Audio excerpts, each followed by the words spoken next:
Kenzi mengambil kesempatan untuk berbaring di tempat tidur, dan membiarkannya membenamkan dirinya dalam pelukannya, seperti ini. Alexa menutup matanya dan mengangguk, "Aku punya tersangka, tapi aku butuh bukti.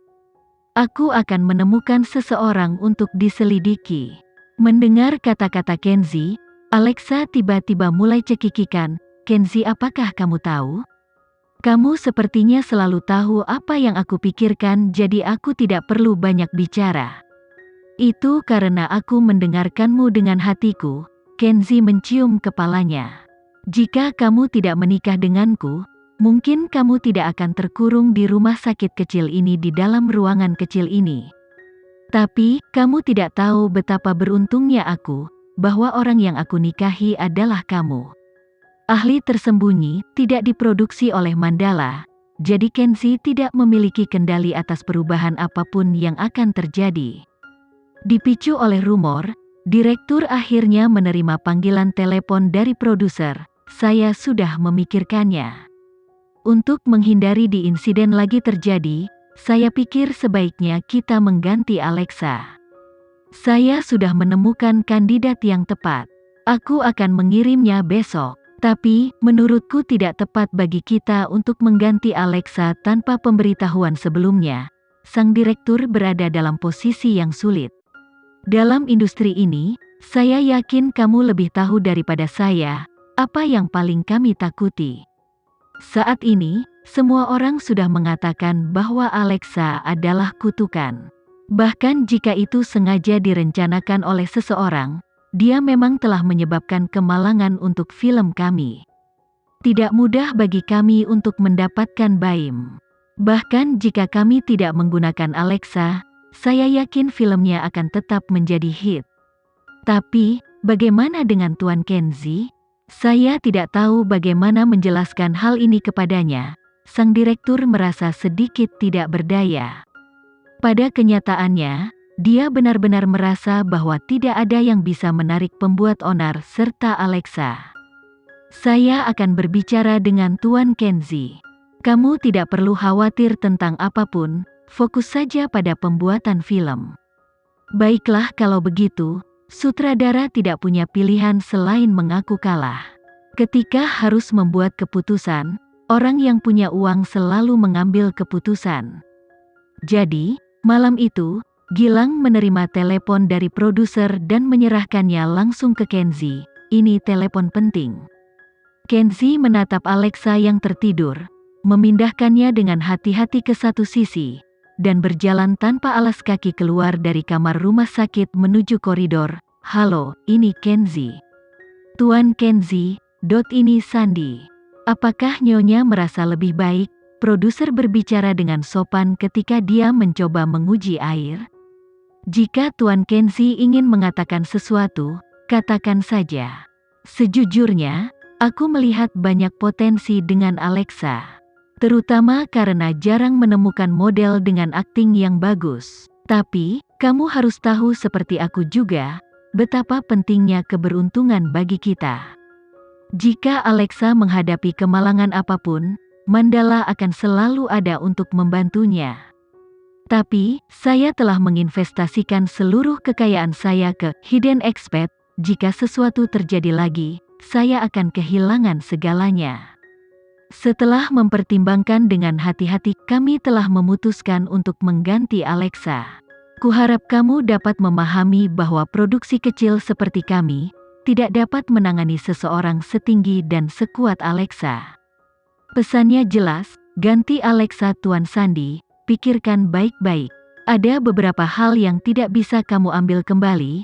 Kenzi menahan api di matanya saat dia mengingatkan dengan lembut. Ada satu hal yang belum dia ceritakan kepada mereka, hubungannya dengan Baim. Jika Alexa akan diganti, lalu bagaimana dengan Baim? Apakah dia akan terus syuting tanpa dia? "Maaf, Tuan Kenzi." Dimengerti, Kenzi tidak mencoba mengubah keputusan mereka. Mandala yang Maha Kuasa memiliki banyak kesempatan lain untuk dipilih. Tapi, dia ingin mereka tahu, dengan membuat keputusan ini, mereka harus menghadapi konsekuensinya. Setelah menutup telepon, Produser merasa beban berat telah diangkat dari pundaknya saat dia bersorak pada dirinya sendiri, ada banyak orang yang mirip dengan Alexa. Meskipun dia sangat terkenal sebagai model, ini adalah industri film. Saya tidak mau repot-repot mengambil risiko atas pendatang baru, Tuan. Nyonya sudah diganti? Kenzi tidak pernah membayangkan hal seperti ini akan terjadi pada seorang seniman yang dia kelola secara pribadi.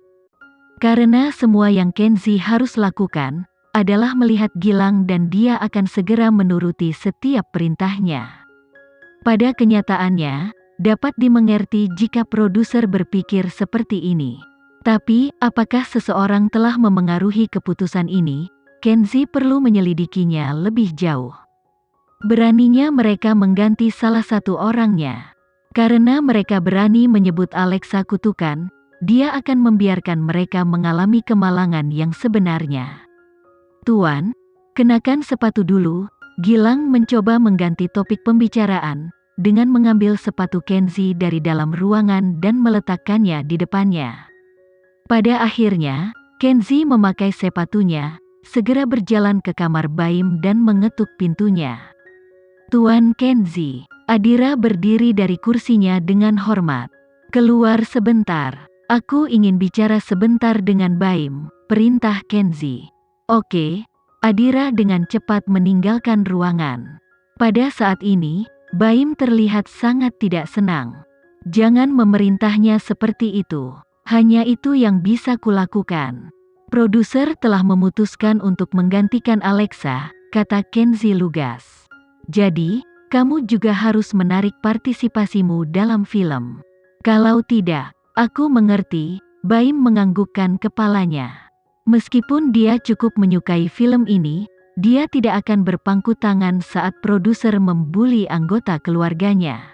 Selain itu, meskipun dia dan Kenzi jarang menghabiskan waktu bersama, dia sangat menyadari temperamen Kenzi. Kalaupun dia menyelesaikan syuting film ini, mungkin tidak lolos tahap review. Dan bahkan jika itu berlalu, itu mungkin tidak akan pernah mendapatkan kesempatan untuk dirilis. Beraninya mereka menggertak seseorang dari Mandala? Apakah mereka mengira Kenzi menjadi lunak setelah menikah? Apakah mereka mempertimbangkan seberapa besar dia menyayangi Alexa? Saya akan menggunakan langkah-langkah keamanan yang buruk sebagai alasan untuk mundur dari film. Karena saya masih di rumah sakit, mereka tidak mungkin meminta kompensasi. Di dalam rumah keluarga Geraldine yang mewah, lampu-lampu menyala terang. Kondisi kakek Arifin telah stabil, jadi dia dipulangkan. Untuk menyenangkan hatinya, seluruh keluarga berkumpul di rumah sakit untuk menjemputnya. Kakek, sudah larut, aku akan membantumu ke kamarmu, kata Arsi dan suaminya saat mereka mendukungnya. Kakek, Andre melompat masuk. Andre, kakek sedang tidak enak badan. Jangan membuatnya marah dengan omong kosongmu. Pelajari bagaimana bertindak sesuai. Arsi menghentikannya. Dia tampak bersikap penuh perhatian terhadap kondisi kakeknya. Namun kenyataannya, dia hanya mencegah Andre menyebutkan kecelakaan Alexa. Namun, kakeknya tidak mudah dibodohi. Jadi, dia berdiri tegak dan berkata, Andre, bicaralah. Kakek akan mendengarkan. Andre melirik Arsi dengan cepat. Mandala belum membuat pengumuman resmi dan dia sebenarnya tidak tahu kebenarannya. Jadi, dia memutuskan untuk menunggu kebenaran sebelum memberitahu kakeknya tentang insiden tersebut. Tidak apa-apa kakek, apa maksudmu tidak apa-apa? Ibu Amanda bergegas menuruni tangga menuju kakeknya. Ayah, bisakah kamu memberi saya waktu? Saya ingin mengobrol denganmu tentang sesuatu. Amanda, apapun itu, bisakah kita membicarakannya besok? Kakek bertanya dengan nada kasar. Ayah, jika itu tentang saya akan acuh tak acuh. Tetapi, ini adalah masalah yang berkaitan dengan Alexa. Tidak mungkin saya bisa menahannya sampai besok. Ibu Amanda mendekati kakek Arifin. Aku sebelumnya mencoba menemuimu di rumah sakit, tetapi aku dihentikan oleh orang-orang Arsi. Karena aku tidak bisa melihatmu, aku dengan sabar menunggu di rumah. Kalau begitu, bicaralah. Kakek Arifin memelototi Arsy. Alexa jatuh saat dia sedang syuting dan saat ini kami tidak tahu apakah dia hidup atau mati. Apa? Kakek Arifin terkejut. Kakek, tenanglah. Arsy segera berkata. Kakek, situasinya tidak seburuk yang dia katakan. Aku sudah meminta seseorang untuk memeriksanya. Alexa hanya mengalami luka ringan dan baik-baik saja. Sekian dulu ya video kali ini, kita lanjutkan lagi videonya di lain waktu. Oh iya, bagaimana menurut kalian? Semoga bisa sedikit menghibur kalian semua. Untuk teman-teman yang baru nonton jangan lupa subscribe ya hehehe. Dan kalau teman-teman ada yang ingin gabung langganan bisa langsung gabung saja untuk dapat fitur yang menarik dan sedikit membantu Mimin. Terima kasih banyak sudah menonton, sampai jumpa lagi, bye bye bye.